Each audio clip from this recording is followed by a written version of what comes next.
드디어 범죄도시4가 1년 만에 모습을 드러냈습니다. 진짜 시리즈 영화 중에 가장 빠른 속도인 것 같은데요. 운이 좋게 개봉 2일 전 시사회로 조금 먼저 보고 왔는데 한요일 8시였음에도 불구하고 극장이 만석이었습니다. 일단 범죄도시4에 대해 기대보다 걱정이 앞섰던 분들이 많을 것 같은데요. 짧게 한 줄 평을 적어보면 3편 위기에서 탈출 성공입니다. 이게 뭔 일이야 이게?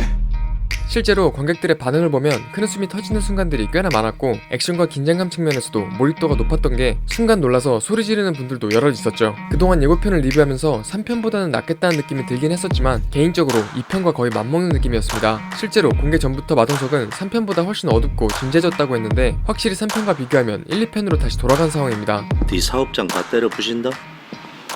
특히 4편은 3편에서 아쉬웠던 점들을 보완하려고 엄청 공들인 게 보였는데 그럼 어떤 부분들이 달라졌고 기대할 만한지 최대한 스포 없이 짚어보도록 하겠습니다. 너 같이 안 가면 또 맞아. 빨리 가요. 일단 범죄도시4의 가장 기대해도 좋은 부분은 예상했던 대로 장이수입니다. 또 사람 못 살게 굴려고 또. 따라와. 이미 아는 것처럼 장이수의 첫 등장은 3편의 쿠키 영상이었는데요. 이미 쿠키 영상과 예고편으로 봤던 장면인데도 불구하고 장이수가 처음 등장했을 때 웃긴 걸 넘어서 오랜 친구를 만난 것처럼 반가웠습니다. 보자. 이쪽으로 오시죠. 그렇지. 실제로 장이수가 차를 타고 오는 모습에서도 이미 관객들은 조금씩 웃고 있었고 영화를 보는 내내 가장 큰 웃음이 터진 순간들이 대부분 장이수 때문이었습니다. 나한테 맡기셔. 1, 2편에 비해 확실히 메인 조연급으로 비중이 크게 증가했는데 처음으로 마석도의 공식 조수로서 큰 역할을 맡게 되죠. 좋다. 한번 해보자. 하자.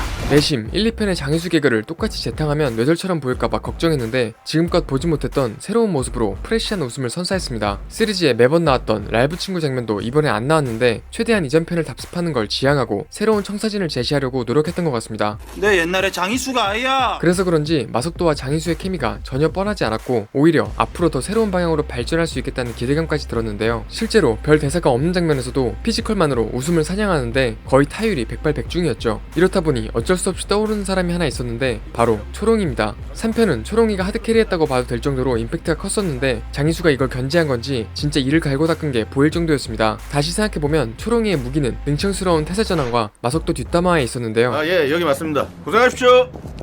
새끼.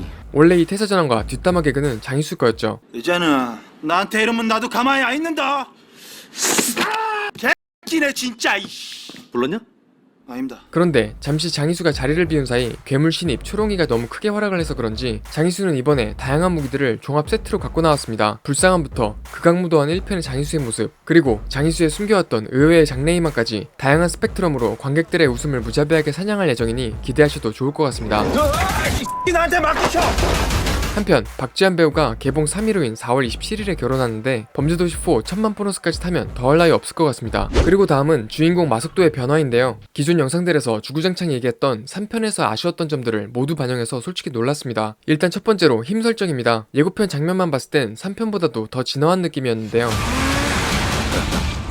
시동 꺼. 오히려 3편의 길가메시급 공격력과 방어력을 버리고 다시 인간계로 돌아온 것 같습니다. 원래 같았으면 원펀치로 끝났을 적들이 마석도의 콤보 공격을 여러 번 맞고도 의식은 그대로 남아있었는데요. 그래도 액션의 묵직함은 오히려 더 강해진 것 같았는데 3편에서 다소 과하게 나왔던 복싱 스킬이 4편에서는 딱 적당한 수준으로 자리 잡은 느낌이었습니다. 네, 너는 안 되겠다.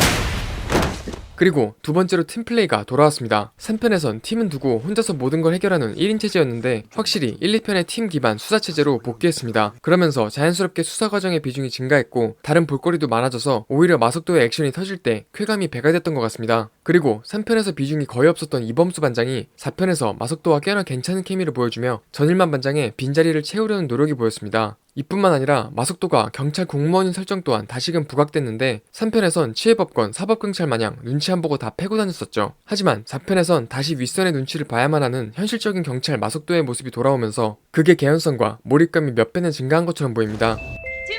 이 뭐야, 밥 시킨 건가? 이 정도면 저희 이전 영상들을 진짜 다 본 게 아닌가 그리고 마석도에 있어서 가장 인상 깊었던 건 예상과 달리 마석도의 심리에 대해 가장 깊게 파고든 편이었다는 점입니다. 그동안은 마석도의 액션과 개그가 주가 되고 그 뒤에 감춰진 캐릭터의 내면 심리와 본질에 대해선 다룬 적이 없었는데 4편에선 마석도가 왜 이렇게 나쁜 놈들을 잡고 싶어 하는지 실제로 어떤 유형의 인간인지에 대해 진지하게 묘사하는 장면이 나옵니다. 그래서 그런지 마석도에 대해 더 잘 이해할 수 있었고 이에 따라 그게 개연성까지 한층 진화했다고 느껴졌죠. 그리고 이런 설정이 스턴트 감독 출신 허명행 감독이 맡았을 때 나왔다는 게 신기했는데 확실히 황야의 오명 변형은 깨끗이 씻어낸 것 같습니다. 야, 다 살아있냐? 그리고 또 많은 분들이 궁금했던 게 바로 범죄도시의 핵심 빌런인데요. 백창기와 장동철 모두 기대 이상이었습니다. 발라줄게. 생각보다 벌크업이 덜 된 백창기의 모습에 걱정이 반이었는데 칼을 기본 무기로 쓰기 때문에 벌크업은 오히려 전혀 문제가 되지 않았습니다. 오히려 실전 근육으로 액션의 속도감을 높인 게 신의 한 수가 아니었나 싶은데요. 3편에서는 비교적 약했던 빌런의 공포감이 어느 정도 돌아오면서 백창기가 나올 때마다 손에 땀을 쥐게 됐고 결과적으로 마석도와의 만남이 기대되게 만드는 데 성공했습니다. 끝은 봐야지. 또한 기대보다 걱정이 더 컸던 장동철도 생각보다 괜찮았고 이동이만 할 수 있는 그 깐족거리는 연기가 빛을 발했습니다. 총 있나, 총? 즐겁게? 빌런이 3편처럼 임팩트가 없으면 어떡할까 걱정하시는 분들이라면 마음 편하게 즐기셔도 좋을 것 같습니다. 오케이, 내가 먼저 뚫었어. 다음은 스토리인데 진행 속도가 한국인 취향 저격이었습니다. 끄는 거 없이 바로바로 사건이 진행되기 때문에 지루할 틈이 전혀 없었는데 사건 간의 짜임새도 3편에 비해 더 촘촘해진 느낌이라 수사 과정을 따라가는 재미도 있었습니다. 다만 진행 속도가 빠르기 때문에 어쩔 수 없이 넘겨짚는 부분들이 조금 있었는데 중간중간 의아한 부분들이 생긴다면 크게 중요하지 않으니 빨리 잊어버리고 일단 눈앞의 상황에 몰입하는 것을 추천드립니다. 너 같이 안 가면 또 맞아. 빨리 가요. 그리고 은근 재밌었던 게 드라마 카지노의 세계관이 어느 정도 겹쳤던 것 같습니다. 일단 장소 자체가 동일한 필리핀이죠. 이전 예고편 분석 영상에서 구글맵으로 촬영 위치를 찾아본 결과 카지노 촬영장과 동일한 앙헬레스였는데 실제로 정파리 말고도 다른 카지노 등장인물이 같은 역할로 등장합니다. 여기에 온라인 카지노를 운영하는 장동철이라는 설정까지 카지노와의 세계관 공유를 의도한 게 맞는 것 같습니다. 심지어 머리 스타일도 비슷해서 무시기형을 버리고 카지노 업계에 큰 손이 된 정파리가 장동철로 개명하고 나온 것 같아 은근히 보는 소소한 재미였습니다. 한편 3편처럼 엔딩 크레딧 뒤에 쿠키 영상은 없어서 화장실이 급한 분들은 마음 편하게 나가셔도 괜찮을 것 같습니다.